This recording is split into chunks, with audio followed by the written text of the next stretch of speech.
ध्यान से देखोगे तो पता लगेगा कि जैसे ही मन में विकार जागा, सांस की गति स्वाभाविक नहीं, अब जरा तेज हो गई, जरा भारी पड़ गई, और जैसे ही वो विकार दूर हुआ फिर स्वाभाविक हो गई।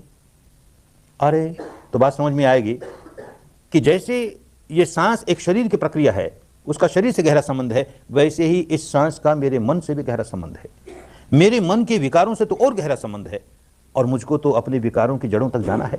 इसलिए शुद्ध सांस का काम। आज भी काम करते करते अपने मन के बारे में कई बातें सामने आई। सुनते तो बहुत थे, मन बड़ा चंचल है, बड़ा चपल है। आज तो काम करके देखा, काम तो सांस का ही करना था, सांस आ रहा है जा रहा है, इसको देखते देखते अपने मन के बारे में भी सच्चाई मालूम हो गई। बड़ा चंचल है रे, बड़ा चंचल है। इतना सीधा सा काम कि सांस आ रहा है जा रहा है, उसको देखना और कुछ नहीं करना तुझे, वो भी नहीं कर पाता। एक सांस को देखा कि वो भाग गया, एक सांस को देखा कि वो भाग गया। अरे सचमुच बड़ा चंचल है, बड़ा चपल है। ये सच्चाई सामने आई। एक और सच्चाई कि ये भागता तो है पर कहां भागा, कहां कहां भागा। हम कोई डायरी लिखने नहीं देते, लिखोगे तो भी, लिखने देंगे तो भी लिख नहीं पाओगे। अरे इतने इतने विषयों में भागता है, कहां कहां भागता है, क्या उसका लेखा जोखा रखोगे। पर ध्यान दोगे तो साफ मालूम होगा उसके लिए दो ही क्षेत्र है भागने के, या तो भूतकाल में भागा या भविष्य में भागा। कोई पुरानी बात याद आई, ऐसा हुआ था ऐसा हुआ था, अब उसमें लोट पलोट लगाएगा। कोई भविष्य की बात याद आई, ऐसा हो जाए तो अच्छा, ऐसा न हो तो अच्छा, उसमें लोट पलोट लगाएगा। या तो भूतकाल या भविष्यकाल, इसी में लोट पलोट लगाता है। कोई घटना पुरानी याद आई, उसने ऐसा कह दिया था, हमारा ऐसा अपमान कर दिया था, और बड़ी पीड़ा हमें हुई, उसने ऐसा कह दिया ऐसा कह दिया। फिर इतने में छलांग लगाएगा भविष्य की ओर।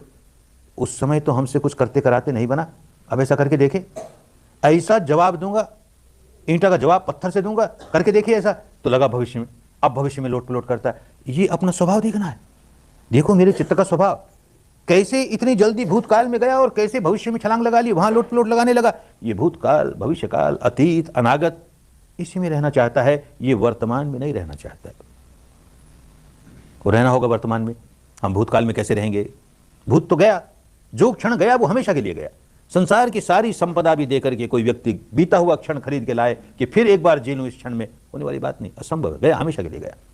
और भविष्य में कैसे जिएगा, भविष्य जब वर्तमान बन जाएगा तब जिएगा। तो जीना है वर्तमान में। और आदत ये बना ली इस मन ने कि जब देखो तब भूतकाल, जब देखो तब भविष्यकाल। अरे इसी मारे व्याकुल रहता है, इसको जीना नहीं आता, इसको जीने की कला नहीं आती। और ये सारी साधना जीने की कला सीखने की साधना है। बस पहला कदम उठाया, नन्हा सा कदम उठाया, अपने मन को जीने की कला सिखाने का नन्हा सा कदम उठाया। इस क्षण में जी, इस क्षण की जो सच्चाई है बस उसी में जी। भूतकाल से काट अपने आप को, भविष्य से काट अपने आप को, इस क्षण की जो सच्चाई। ये स्वभाव पलटने के लिए नहीं कि हम सारी जीवन भर भूत की सारी बातें भूल जाएंगे, भविष्य का कोई प्लानिंग नहीं करेंगे, ऐसा नहीं। अपना स्वभाव पलटना है ना। 10 दिन प्रयत्न करेंगे अपना स्वभाव पलटने के लिए, तो भूतकाल से अपने आप को काटेंगे, भविष्य से अपने आप को काटेंगे, और यही काम करने लगे। इस क्षण की सच्चाई यह है कि सांस भीतर आ रहा है, बस ये जाना जा रहा है कि सांस भीतर आया, सांस भीतर जा रहा है, ये जाना जा रहा है कि सांस बाहर गया, इतना ही। बड़ा कठिन है, बड़ा कठिन है। कहना बड़ा आसान है कि एक दो सांस देखने के बाद भी एकदम भूतकाल की बात, एकदम भविष्यकाल की बात उसमें लोट पलोट लगाना शुरू कर देगा। अब साधक ध्यान से देखेगा कि जब ये भूतकाल में गया या भविष्यकाल में गया, किस प्रकार का चिंतन चलता है इसका। बहुत प्रकार के चिंतन चलते हैं, फिर भी दो विभाजन बड़े स्पष्ट मालूम होंगे, चाहे भूतकाल की कोई याद है या भविष्य का कोई चिंतन है।